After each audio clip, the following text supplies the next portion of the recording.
Hey there, gang. So, today's question comes to us through a discussion group on Facebook from Patricia. Patricia's question: I have a 14-year-old quarter horse. He's slightly off on his right front foot and his heel seems tender. He's a good boy and still willing to go, even though he's head bobbing with the lameness. Without the expense of x-rays, should I have corrective shoeing done? I have a very good farrier, but we haven't talked about this yet. I'm going to give maybe a couple pieces of advice to you here, Patricia. Now, the first piece of advice that I would give is, if he were mine, I would certainly be calling the farrier and the vet out to take a look at him. A 14-year-old quarter horse, he's of the breed that you could be looking at potential navicular issues.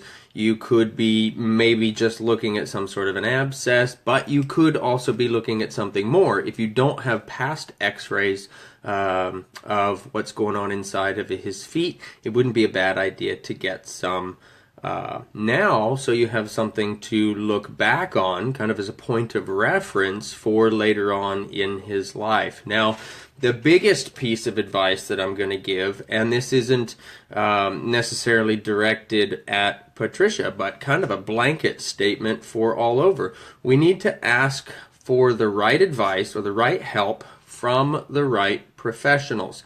You said, Patricia, that you have a great farrier that you haven't yet talked to about this lameness. That would be my first call, alongside with the call to the vet. Growing up, I had a vet that, kind of had a mantra that I think is the best one that we should all maybe live by, is you let the vet do the vet's job, you let the farrier do the farrier's job, you let the horse trainer do the horse trainer's job, and of course we could extend that to the saddle fitter and the chiropractor and the dentist and all those other things. He says you let each of them do their own job, and you bring them together for discussions when necessary, and that's how the best work gets done for the care of your horse.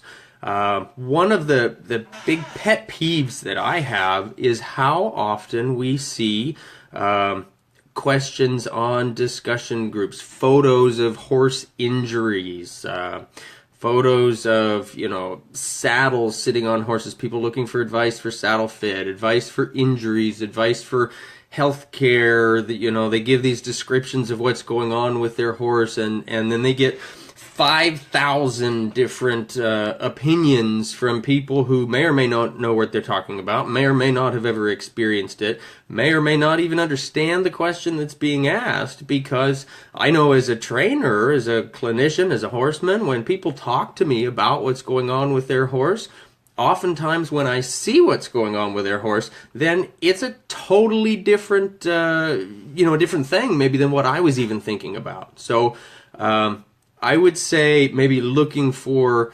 advice or recommendations on healthcare, equine care professionals on Facebook. Maybe that's something to consider. But asking for advice from every random Joe that has a Facebook account is kind of, I think, a dangerous way to go. As that vet of mine said, you let the vet do the vet's job, you let the farrier do the farrier's job, you let the trainer do the trainer's job, all those things. So, to me, I'm quick to call the vet. I'm quick to call the farrier. I'm quick to call the dentist. Because, I've got a lot of experience with a lot of things like that, but I'm not a professional in that field. So I think that we need to recognize where we need the help, and we need to seek the right help at the right time. We need to seek the advice of the people who that's their specialty. That's my take on that. And again, I hope I don't come off as though I'm picking on anybody specifically about this. But that's kind of where I would go.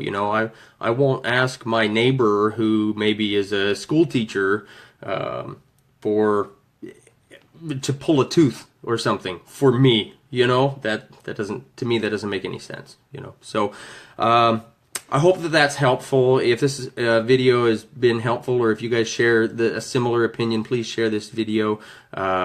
Insert your comments, questions in the comment section below. Question of the day for all of you guys.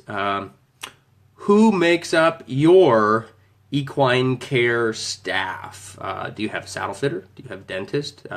Who is on your group of folks that you assemble, that you call, that you trust for your horses? Let us know the answer to that in the comment section below. Also, if you have any questions that you'd like to have answered in our daily queue here, please feel free, put those in the section below as well.